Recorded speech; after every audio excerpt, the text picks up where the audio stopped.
The views expressed by the host of this program make more sense than anything anybody else out there happens to be saying, because I'm smarter than anybody else out there that happens to be talking.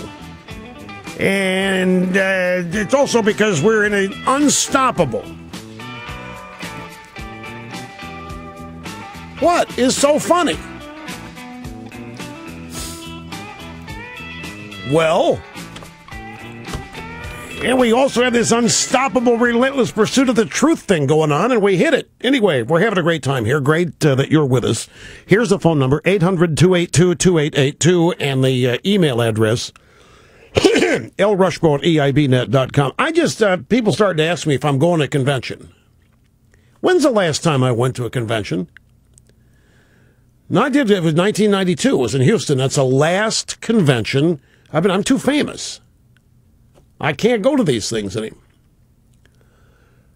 No.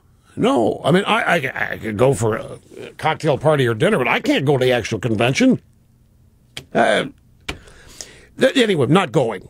Do you know the networks are going to televise only 1 hour each night?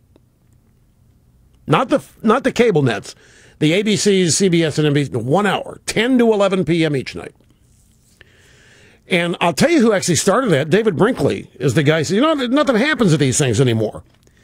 Back like in Kansas City, 76, that convention, that big knockdown drag out between Gerald Ford and Reagan, and that was, you couldn't get the networks out of there. Every night, it was rocking and rolling. I lived in Kansas City at the time.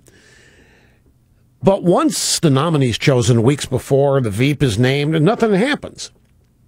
As far as the networks are concerned, it isn't really news.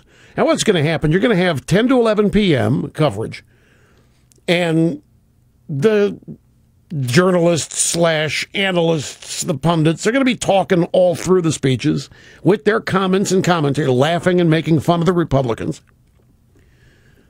That'll be what's happening. Anyway, Irene, it turns out that Irene from Southern California was right. A year ago, the New York Times compared Paul Ryan's plan with what the federal government workers in Congress has. It was a story on April 18th, 2011. They note that Ryan has said the same thing. In an op-ed piece, the Wall Street Journal, Mr. Ryan wrote, starting in 2022, new Medicare beneficiaries will be enrolled in the same kind of health care program members of Congress enjoy. Now, the New York Times story, I just had a quick scan it. They try to nitpick what they say are differences. It looks pretty much like Ryan's plans, very close to, if not identical, to what Congress has. And here is what Ryan wrote. This is from his Wall Street Journal op-ed from last year. Starting in 2022, new Medicare beneficiaries will be enrolled in the same kind of health care program that members of Congress enjoy. Future Medicare recipients will be able to choose a plan that works best for them from a list of guaranteed coverage options. It's not a voucher program. It's a premium support model. A Medicare premium support payment would be paid by Medicare to the plan chosen by the beneficiary, subsidizing the cost. So there's Debbie Blabbermouth Schultz out there calling it a voucher program, this and that. Nothing she said about it is accurate. Now, it's interesting to note, and this ABC, a poll of seasoned citizens, Paul Ryan, moved in his favor from a 28% favorable, unfavorable view to 46-28 favorable this weekend among seasoned citizens, an ABC poll. If you go to Ryan's district in Wisconsin, it's a district that has voted for every Democrat president. Well, might be a couple of exceptions. It's a very Democrat district. He wins it hands down. The support he has from seasoned citizens in his district is over the top. So when the seasoned citizens have had a chance to hear him explain the details of his plan, they love it. They're cool with it. But this ABC poll, Ryan's gone from 28-28, favorable, unfavorable, to 46-28. over the weekend with senior citizens.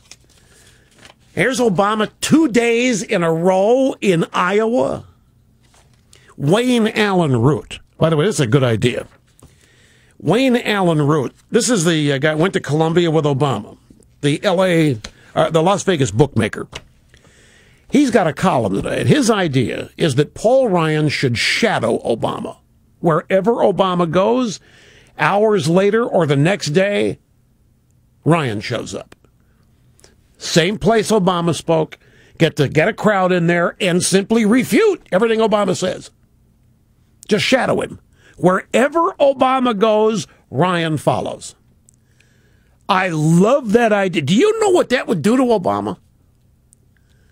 No matter where he went, he knows the next day Ryan shows up. No matter how secret he keeps his agenda, he at some point has to show up. I love the idea. And then there's this from the Washington Examiner. Recent frantic email theme to supporters from Team Obama about Romney's runaway fundraising success has been expanded to the crowd size gap between the thousands who rushed out over the weekend to see Romney and Ryan and the hundreds who cheered on Obama. The big worry expressed in a new email from Chicago headquarters, the Republican base is energized. And they cite Ryan drawing 15,000 here, 15,000 there. Biden in North Carolina, 660 people the other day. Obama in Chicago, hundreds. And even a New York Times reporter, Jody Cantor, tweeted that there were empty seats all over the place at a Chicago fundraiser where the price was $51, and Obama couldn't even fill it then. And, of course, the rest of her journalist buddies got all over her, upset with her for doing that. Now, folks, stop what you're doing and look at me here for a second.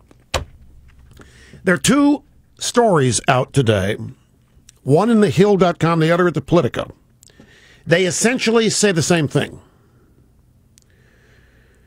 Republican strategists are worried that Paul Ryan's addition to the presidential ticket will cost their party House and Senate seats this fall. They're concerned Democrats will successfully demonize Ryan's budget plan, which contains controversial spending cuts and changes to Medicare. If we are to believe this, what's happening is that, and by the way, not one of these Republicans in either story is named. And they say that they don't want to be named because they want to be able to be fully 100% honest with no recriminations. Not one name. And the Politico talks about 30 of them. TheHill.com, not that many. And the story, but no matter, either the Hill or the Politico story are the same. There are unnamed Republican strategists, unnamed Republican campaign consultants, unnamed Republican managers who are just petrified that Ryan is such a bad pick that he's going to lose the Senate, any chance of the Republicans winning the Senate, and may cause the Democrats to win the House. Now, here's the question. Is this true, or is this a story that thehill.com and the Politico have had waiting in the drawer for any nominee, and then they just plug in the name and change some of the reasons? Because have we ever seen any articles in thehill.com or the Politico or anywhere else in the drive-by media about how Obamacare would hurt the Democrats in 2010? Did we ever see such a story? Were there nameless Democrats who called up thehill.com and the Politico and said, hey, psst, I don't want to go on record here with my name, but let me tell you something. We're going to get creamed. This Obamacare is going to destroy us. I'm really worried we're going to lose the House 20. Did we ever see that story? We never do we? We never see stories where unnamed Democrat consultants are worried that something Obama's doing or Biden's doing or that they're doing together is going to really, really be problematic, really, really hurt the Democrats. We got this story after Palin was nominated. Except now we know the names. We know with Palin it was happening. We know that there were Republicans undermining her from the day she was nominated. There were Republicans who were assigned to her during that campaign who tried to undermine her.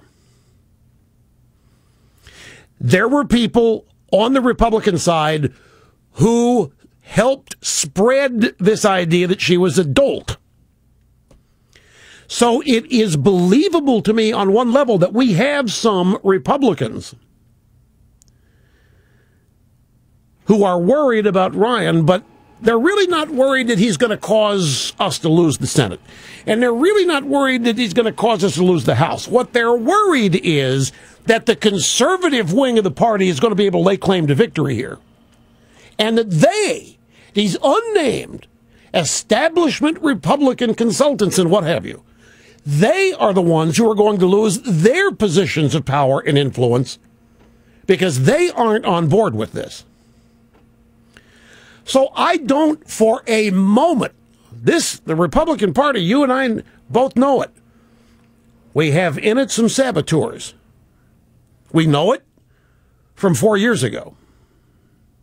We know that the Republican establishment is made up of many people who dislike conservatives almost as much as the Democrats do. We've talked about it on this program. We have provided for you evidence of this. We know that this is one of the fundamental battles that was going on during the whole primary season, in fact. But that doesn't automatically make these stories true. Here they are happening on the same day. No names, but a bunch of Republican strategists and consultants that the Politico reporters and the Hill reporters are buddy-buddy with.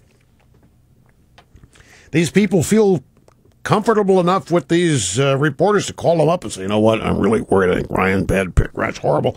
Going to lose everything. Here's how the Hill.com story starts. Republican strategists are worried that Ryan's addition to the ticket will cost their party House and Senate seats this fall. They're concerned Democrats will successfully demonize Ryan's budget plan, which contains controversial spending cuts and changes to Medicare. Let me tell you something. Obamacare is 15,000 times as unpopular as Ryan's plan is. If these Republicans actually exist, and if this is actually true, if they are actually calling and making these, they need to be ashamed. Do they not know? Why do they not understand it's Obama and the Democrats who are the opposition? What's in it for them, for the Democrats to win? And when you answer that question, then you'll have an idea what's going on. What's in it for these Republicans for the Democrats to win? And make no mistake, there are Republicans happy to be losers if it keeps them in the money, in positions of power, in a second-tier party, as opposed to out of power in a first-tier party.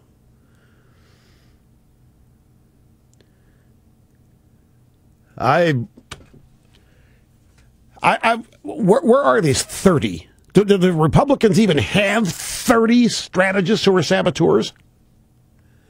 I know we got some. Do we have that many? Haven't they all joined that no labels crowd by now? Maybe that's where they're coming from. They're not identified. We don't know. The Hill story even mistakenly puts Ryan at the top of the ticket twice in terms of the fears that the GOP strategists have. So I just wanted to alert you. I just wanted to warn you. We make the mistake of thinking that got an R by the name that we're all on the same team, and we're not. I was talking about it last week. You know, Byron York called me. So how come when Andrea Saul screwed up, you guys called her out on it? Democrats never do that. When Harry Reid goes out there and makes a fool of himself, or Dan Rather makes a fool of himself, Democrats all circle the wagons and defend their people. How come you don't do that? I said, well, because we're not unified. They are. They have one purpose. The Democrats exist for one reason: to beat us. Folks, this is profoundly important. You may think it's simplistic, but it isn't. The Democrat Party is made up of many different constituency groups. You got the environmentalist wackos, you got the feminazis, you got big labor, but they all have their own separate interests, and sometimes they conflict. But they remain unified despite their conflicting objectives. How do they stay unified? One objective that they all share is wipe us out. Because if there's no opposition, they will all get what they want. And so their number one enemy is us, conservatives and most Republicans. That's the cohesive substance. Their absolute hatred of us winning. They can't. That's why they hang together. But the Republican Party is not so oriented. The Republican Party does not think that its primary objective is to wipe out Democrats. So we're not unified as they are. Let's take a break. Sit tight. We're coming back.